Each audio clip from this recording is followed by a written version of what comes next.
Assalamualaikum warahmatullahi wabarakatuh. Salam kehormatan mengucapkan terlebih dulu kepada Lusana dimanapun saja berada. Dan salam anak nagari dari Ambo.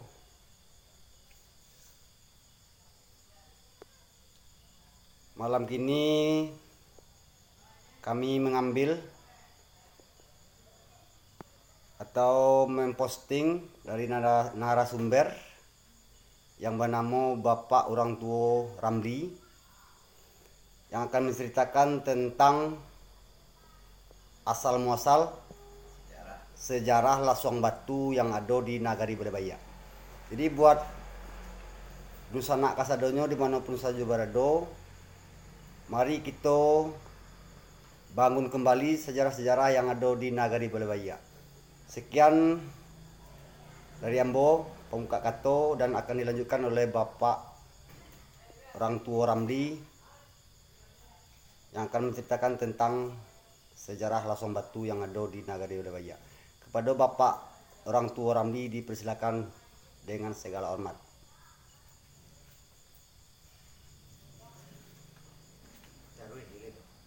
Ya, Pak. Assalamualaikum warahmatullahi wabarakatuh. Marilah kita mengucapkan salawat wassalam kepada arwah junjungan Nabi kita Muhammad SAW. Mulai asal usulnya kini koko Lasuang Batu yang terdiri di Balebaya adalah keturunan daripada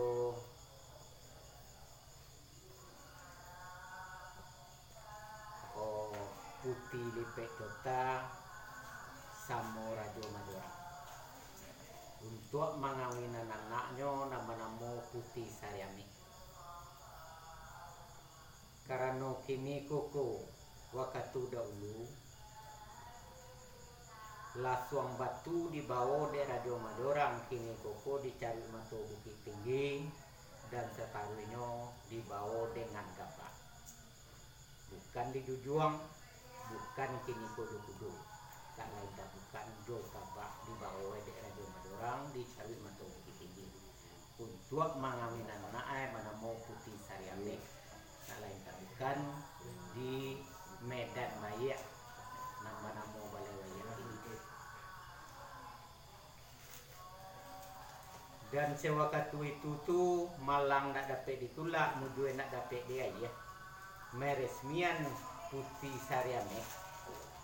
Ada suatu masa waktu itu tuh tumbuhlah satu musibah nama kini toko adalah Dek Dubalang kini nama jago peresmian keluarlah suatu lah dibunuhlah Dek Dubalang waktu itu dan waktu itulah nambang kaila itu diletakkanlah di jalan Dek Dubalang. Di waktu anak Putih Lipek Jota nama-nama Saryami dibawalah kaya untuk kini koko wagi nama jawe mana nama paci dek nyenyak moyang dibawa turun mandi. Dek lama di jalan nampaklah suatu bangkai ular takajui lah Putih Saryami waktu itu langsung nyoba surut. Nyoba surut itu tuh kini koko nandu balang namanya tak kari nanti belakang. Putih Saryami basuri-surui karena ilah dek kari.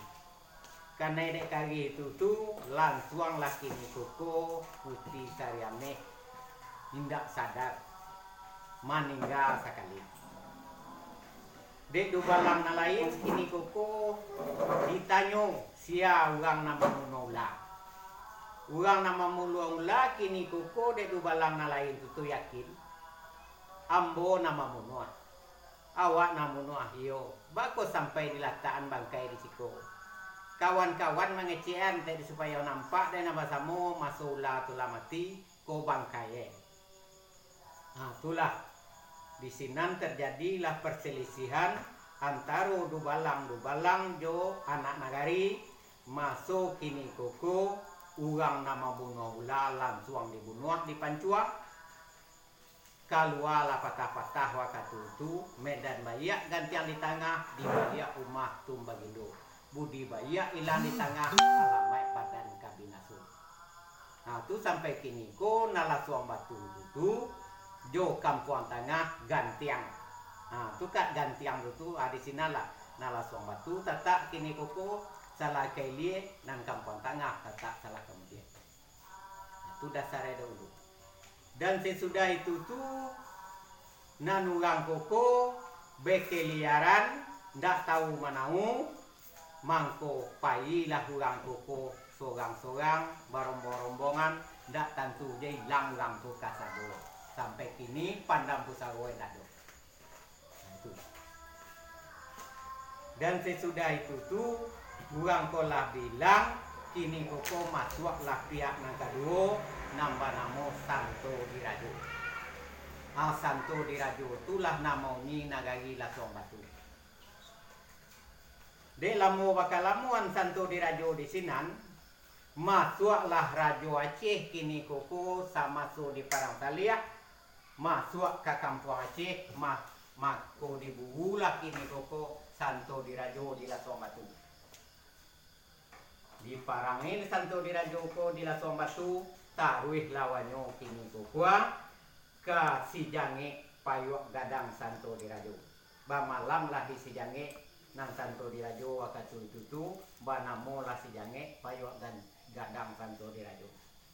Dan sesudah itu di Kajajo de Rajo Aceh mangko lagi lah kini koko Santo Dirajo kagasan bangko banamo gasan Gadang takasan lah jejak Santo Dirajo di sinan taruih kagasan kacia takasan lah jejak nang ketek jejak istri kini koko de Santo Dirajo taruihlah ke Banda Gadang di Banda Gadang lagi malam banamo lah padang sepi api di Banda Gadang siang ayo taruih kini katiku nagari tiku lumba namo tiku wakatutu lain namo nagari tiku padang Kalibuntiang bekasan kualo Banda Mua nama dia namo nagari tiku tak lain tak bukan adalah Santo Dirajo lasanang atiku labauni nagari dia Aceh lahanui pancuang tibao kelie sanggo tinggal kini ko Santo Dirajo kini koko di nagari tiku dian kape sampai kini ada keturunannya di sini nan Tanjuang Balai Bayak ado Tanjuang kini koko di dian kape nan dibawa orang ke budi. Nah tu Tanjuang Balai Bayak. Nah, tu asal usulnya dulu. Nah itulah dasarnya dulu. Itulah sejarah Lasong Batu waktu itu. Di sejarah Tamangaduan aja. Tak lagi dia. Tu lengge nandek dulu pada itu. Dengan itu je lah kepindahkan aja.